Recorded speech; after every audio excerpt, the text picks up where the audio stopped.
90% মানুষ বলা বলি করছে যে দাজ্জালের যে কাহিনী আমরা শুনে বড় হয়েছি, দাজ্জালের অনুরূপ নাকি ইউনূসের চরিত্র। তো আসুন জেনে নেই যে ভারতের সঙ্গে যদি আমাদের বাংলাদেশ এক হয়ে যেত বা হয়ে যেত, তাহলে বাংলাদেশের, আমি শ্রুতি খান চলে আসছি আমার ইউটিউব চ্যানেল এবং পেজ থেকে একসাথে কথা বলার জন্য। আমার পেজটি নিশ্চয়ই আপনারা ফলো দিয়েছেন এবং আমার ইউটিউব চ্যানেল টক্স বিডি নিউজ এবং বাংলাদেশের খবর দুটি একসাথে খবর প্রচার হচ্ছে। আপনারা নিশ্চয়ই আমার সব চ্যানেলও সাবস্ক্রাইব করেছেন যারা আমাকে পছন্দ করেন এবং নিয়মিত আপডেট পেতে চান। সাবস্ক্রাইব করে রাখবেন, পেজটিতে ফলো দিয়ে রাখবেন। তো সবচেয়ে বড় কথা হচ্ছে আমাদেরকে একটা জোজুর ভয় দেখানো হয়েছে বহু বছর ধরে যে বাংলাদেশ ভারত নিয়ে যাচ্ছে, বাংলাদেশ ভারত নিয়ে যাচ্ছে, ভারত নিয়ে যাচ্ছে, এইভাবেই গুজব বা আপনারা বলতে পারেন জুজুর ভয়। ভারত নিয়ে গেলে কি হবে? আর আরেকটা গ্রুপ যারা পাকিস্তানের সাথে কখনো ৭১-এর চেতনার মিল হবে না, সাংঘর্ষিক, তারা ভাবছে যে পাকিস্তান বাংলাদেশটাকে নিয়ে নিচ্ছে এবং গ্রাস করে ফেলেছে এবং বর্তমানে গ্রাস করা অবস্থায় আছে। তো পাকিস্তানের সাথে যেরকম বন্ধুত্বপূর্ণ সম্পর্ক ডক্টর ইউনূসের বা সার্বিক যে উপদেষ্টা মণ্ডলী আছে সবার সাথে পাকিস্তানের যে সুষম সম্পর্ক এবং বাংলাদেশের একাংশ জনগণ যেভাবে বলে যে আমরা ভারতকে পরাজিত করার জন্য দরকার হয় পাকিস্তানকে বন্ধু বানাবো, এবং তার একমাত্র মূল প্রধান যে কারণ দেখানো হয় সেটা হচ্ছে যে ভারত আমাদেরকে পানি দেয় না, তিস্তার পানি, এবং ভারত আমাদের সাথে বন্যার সময় পানি ছেড়ে দেয়। একবার ভেবে দেখুন তো, পানির যে এরিয়া তিস্তা বেড়িবাঁধ, এইটা আসলে কার এলাকাতে পড়েছে, কার নির্বাচনী এলাকা?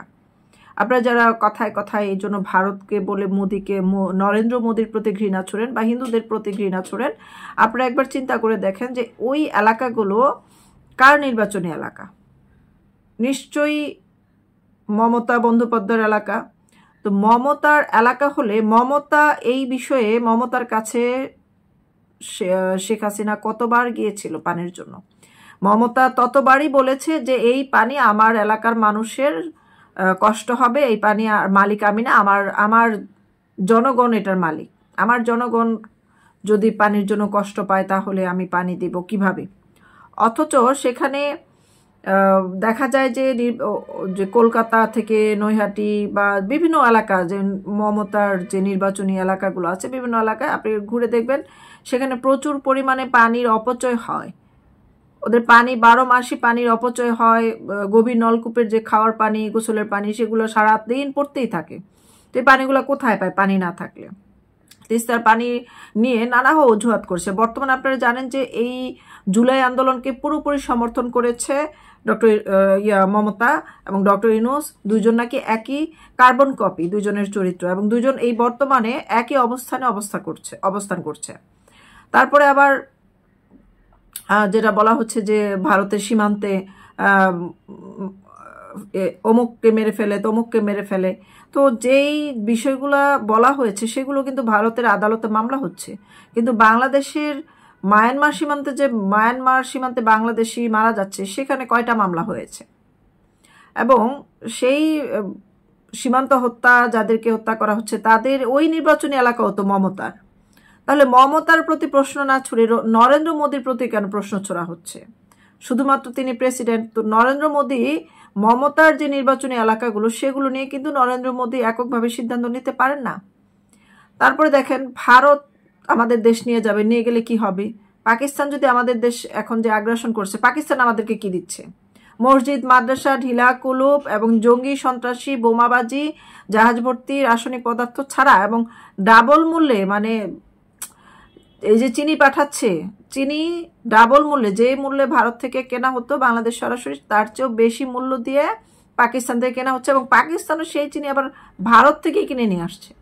তাহলে কি অনুপাত কি দাঁড়ালো? যে বাংলাদেশকে শোষণ করার জন্য পাকিস্তান বাংলাদেশে আগ্রাসন করেছে, এবং বাংলাদেশের মানুষকে দাস বানিয়ে রাখার জন্য নাকি ভারত নাকি 15 বছর দাস বানিয়ে রাখছে, বিগ বস ভাব দেখাইছে। তা এখন কারা বিগ বস দেখায়? এখন যে শত শত হাজার হাজার হিন্দুদের বাড়িগুলো লুটপাট হচ্ছে, এখন কারা বিগ বস দেখায়? এখন তো পাকিস্তানি বিগ বস দেখাচ্ছে। পাকিস্তান কেন বলে যে এই বাংলাদেশ তাদের, কিন্তু বাংলাদেশে যারা বিগ বস পাকিস্তানকে নিয়ে করছে তারা তো বলে না পাকিস্তান আমাদের। পাকিস্তানের সাথে সম্পর্ক থাকলে শুধুমাত্র এই পাকিস্তানের ভিতরে যে আভ্যন্তরিক কলহ লেগেই থাকে, প্রতিদিন শত শত মানুষ মারা যায় বিভিন্ন সন্ত্রাসী হামলায়। বাংলাদেশেও ঠিক একই ঘটনা কিন্তু ঘটছে এখন। যে মব কিলিং শুরু হয়েছে সেটা কিন্তু বাংলাদেশে ছিল না, কিন্তু আফগানিস্তান, পাকিস্তান, সেখানে এটা দুধ ভাত। এখন সেই কালচারটা আমাদের বাংলাদেশে ঢুকে গেছে। ভারতে আপনারা কয়টা মব কিলিং পাবেন? দুই একটা ঘটনা যদি কোনো উল্টাপাল্টা ঘটে, সেটার জন্য সমস্ত ভারতবাসী, ভারতের বাঙালি বলেন, ভারতের বিভিন্ন ভাষাভাষী মানুষ বলেন, সবাই রাজপথে নেমে আসে, প্রতিবাদ করতে পারে, শান্তিপূর্ণভাবে প্রতিবাদ করতে পারে, তাদেরকে কেউ বাধা দেয় না। আর আমাদের বাংলাদেশে কি হয়? বাংলাদেশে প্রতিবাদ করতে গেলে মিথ্যা মামলায় জেলে ঢুকানো হয়, পিটানো হয়, টিয়ারশেল ছাড়া হয়, গুলি করে মারা হয়। সেটা আগের সরকার থাকতে যে মানুষ আন্দোলন করতো, একদম বুকে জড়ায় নিত, সেরকমটাও নয়। কিন্তু এইরকম এই ইউনূস সরকারের মতো এত অত্যাচার আগে পরে কেউ করেনি।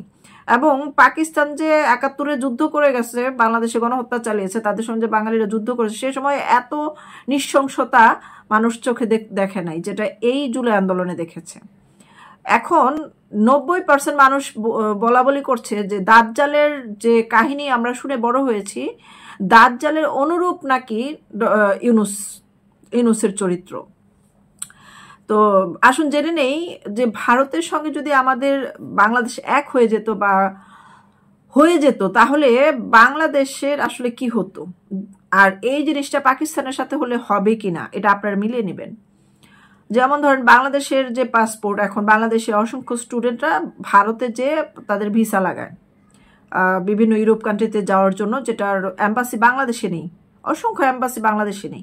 তো সেই অ্যাম্বাসিগুলো বাংলাদেশ যদি ভারতের সঙ্গে এক হয়ে যায়, তাহলে সেই অ্যাম্বাসিগুলো সুযোগ সুবিধা পাবে। তারপর বাংলাদেশ একটা ঘনবসতি দেশ, যেখানে জায়গা কম, মানুষ বেশি। এবং আমাদের এই শহরেও দেখেন ২ কোটি মানুষ থাকার কথা, সেখানে ৭-৮ কোটি মানুষের বসবাস। তারপরে বাংলাদেশের সোজা একটা পরাশক্তি হয়ে যেত। মানে ভারত এখন বিশ্বের ৪র্থ বা ৩য় অবস্থানে আছে, ভবিষ্যতে চীনের সমান সমান হয়ে যাবে, তারপর যুক্তরাষ্ট্রের সমান সমান হয়ে যাবে। সেই জায়গায় কিন্তু ভারতের সাথে বুক ফুলে আমরা বলতে পারতাম। আর পাকিস্তান কোন অবস্থান আছে? পাকিস্তান কিন্তু দেউলিয়া হয়ে গেছে, পরমাণু অস্ত্র কিনেছে দেউলিয়া হয়ে, তারপর অস্ত্র কিনতে হবে। অস্ত্রের দিক থেকে শক্তিশালী প্রতিটা দেশই হওয়ার চেষ্টা করে, সেটা আমাদের বাংলাদেশেরও হওয়া উচিত।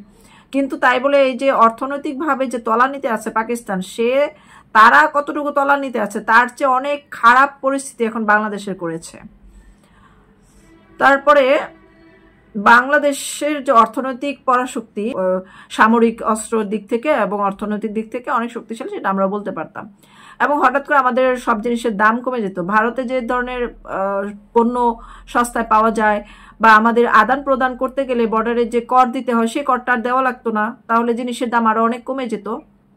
বাংলাদেশের ঘনবসতি কমে যেত, বাঙালিরা যেখানে খুশি সস্তায় জমি কিনে যে ঘনবসতি এলাকাগুলো হালকা করতে পারতো, যেখানে খুশি বাড়িঘর করতে পারতো, এবং নিজেদের যে সৃজনশীলতা, কর্মদক্ষতা আরো বেশি কিন্তু প্রকাশ করার জায়গা পেত।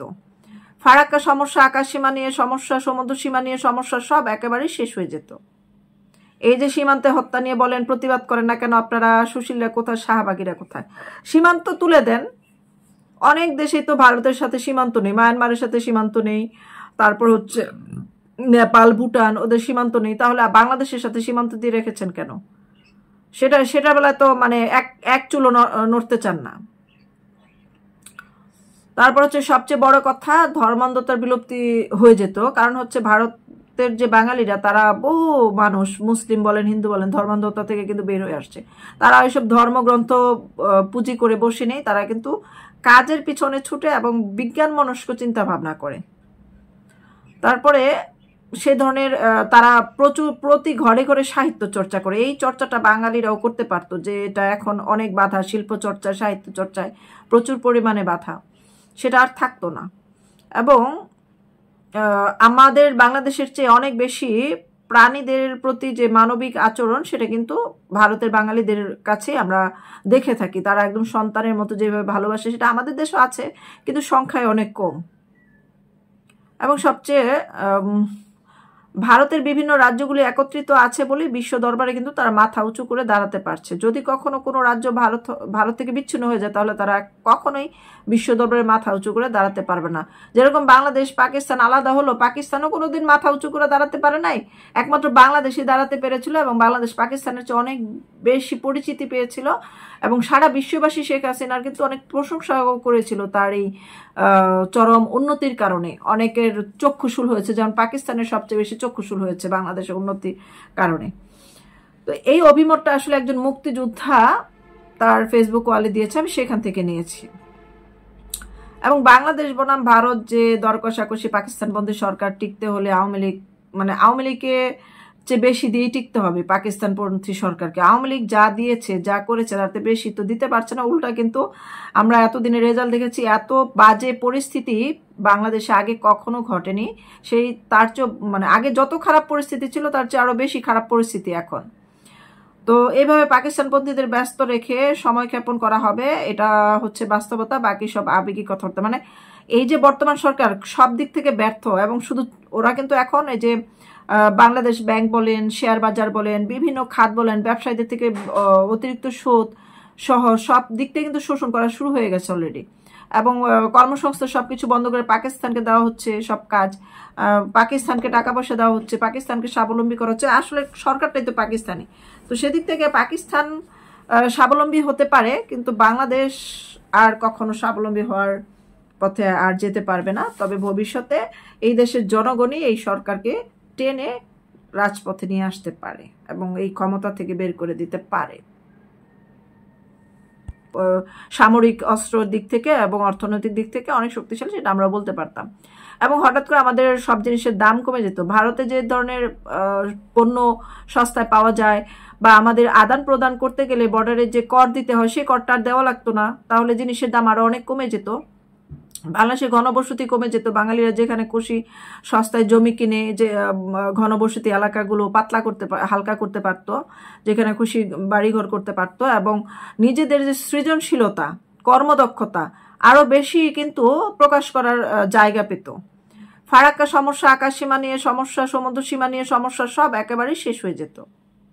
এই যে সীমান্তে হত্যা নিয়ে বলেন প্রতিবাদ করেন না কেন আপনারা, সুশীলরা কোথায়, শাহবাগীরা কোথায়? সীমান্ত তুলে দেন। অনেক দেশেই তো ভারতের সাথে সীমান্ত নেই, মায়ানমারের সাথে সীমান্ত নেই, তারপর হচ্ছে নেপাল, ভুটান, ওদের সীমান্ত নেই। তাহলে বাংলাদেশের সাথে সীমান্ত দিয়ে রেখেছেন কেন? সেটা বেলায় তো এক চুলো নড়তে চান না। তারপর হচ্ছে সবচেয়ে বড় কথা, ধর্মান্ধতার বিলুপ্তি হয়ে যেত। কারণ হচ্ছে ভারতের যে বাঙালিরা, তারা বহু মানুষ, মুসলিম বলেন, হিন্দু বলেন, ধর্মান্ধতা থেকে কিন্তু বের হয়ে আসছে। তারা এইসব ধর্মগ্রন্থ পুঁজি করে বসে নেই, তারা কিন্তু কাজের পিছনে ছুটে এবং বিজ্ঞান মনস্ক চিন্তা ভাবনা করে।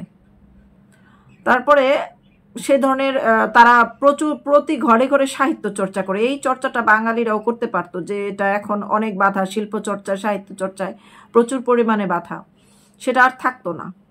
এবং আমাদের বাংলাদেশের চেয়ে অনেক বেশি প্রাণীদের প্রতি যে মানবিক আচরণ, সেটা কিন্তু ভারতের বাঙালিদের কাছে আমরা দেখে থাকি। তারা একদম সন্তানের মতো যেভাবে ভালোবাসে, সেটা আমাদের দেশও আছে, কিন্তু সংখ্যায় অনেক কম। এবং সবচেয়ে ভারতের বিভিন্ন রাজ্যগুলি একত্রিত আছে বলে বিশ্ব দরবারে কিন্তু তারা মাথা উঁচু করে দাঁড়াতে পারছে। যদি কখনো কোনো রাজ্য ভারত থেকে বিচ্ছিন্ন হয়ে যায় তাহলে তারা কখনোই বিশ্ব দরবারে মাথা উঁচু করে দাঁড়াতে পারবে না। যেরকম বাংলাদেশ পাকিস্তান আলাদা হলো, পাকিস্তানও কোনোদিন মাথা উঁচু করে দাঁড়াতে পারে নাই, একমাত্র বাংলাদেশই দাঁড়াতে পেরেছিল এবং বাংলাদেশ পাকিস্তানের চেয়ে অনেক বেশি পরিচিতি পেয়েছিল এবং সারা বিশ্ববাসী শেখ হাসিনার কিন্তু অনেক প্রশংসা করেছিল তার এই চরম উন্নতির কারণে। অনেকের চক্ষুশূল হয়েছে, যেমন পাকিস্তানের সবচেয়ে বেশি চক্ষুশূল হয়েছে বাংলাদেশের উন্নতির কারণে। তো এই অভিমতটা আসলে একজন মুক্তিযোদ্ধা তার ফেসবুক ওয়ালে দিয়েছে, আমি সেখান থেকে নিয়েছি। এবং বাংলাদেশ বনাম ভারত যে দর কষাকষি, পাকিস্তান বন্ধী সরকার টিকতে হলে আওয়ামী লীগকে চেয়ে বেশি দিয়ে টিকতে হবে পাকিস্তান পন্থী সরকারকে। আওয়ামী লীগ যা দিয়েছে, যা করেছে, তাতে বেশি তো দিতে পারছে না। উল্টা কিন্তু আমরা এতদিনে রেজাল্ট দেখেছি, এত বাজে পরিস্থিতি বাংলাদেশে আগে কখনো ঘটেনি। সেই তার চেয়ে আগে যত খারাপ পরিস্থিতি ছিল তার চেয়ে আরো বেশি খারাপ পরিস্থিতি এখন। তো এইভাবে পাকিস্তানপন্থীদের ব্যস্ত রেখে সময় ক্ষেপণ করা হবে, এটা হচ্ছে বাস্তবতা। বাকি সব আবেগিক কথাবার্তা। এই যে বর্তমান সরকার সব দিক থেকে ব্যর্থ, এবং শুধু ওরা কিন্তু এখন এই যে বাংলাদেশ ব্যাংক বলেন, শেয়ার বাজার বলেন, বিভিন্ন খাত বলেন, ব্যবসায়ীদের থেকে অতিরিক্ত সুদ সহ সব দিক থেকে কিন্তু শোষণ করা শুরু হয়ে গেছে অলরেডি। এবং কর্মসংস্থান সবকিছু বন্ধ করে পাকিস্তানকে দেওয়া হচ্ছে সব কাজ, পাকিস্তানকে টাকা পয়সা দেওয়া হচ্ছে, পাকিস্তানকে স্বাবলম্বী করা হচ্ছে। আসলে সরকারটাই তো পাকিস্তানি। তো সেদিক থেকে পাকিস্তান স্বাবলম্বী হতে পারে, কিন্তু বাংলাদেশ আর কখনো স্বাবলম্বী হওয়ার পথে আর যেতে পারবে না। তবে ভবিষ্যতে এই দেশের জনগণই এই সরকারকে টেনে রাজপথে নিয়ে আসতে পারে এবং এই ক্ষমতা থেকে বের করে দিতে পারে।